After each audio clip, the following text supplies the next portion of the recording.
శృతి చేయని సిగ్గుల వీణ రేగిందో ఎమ్మో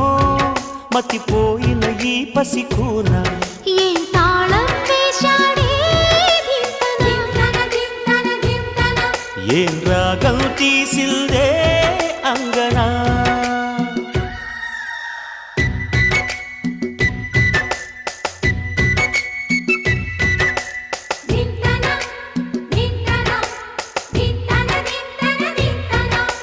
మోగిందో ఎమ్మో శృతి చేయని సిగ్గుల వీణ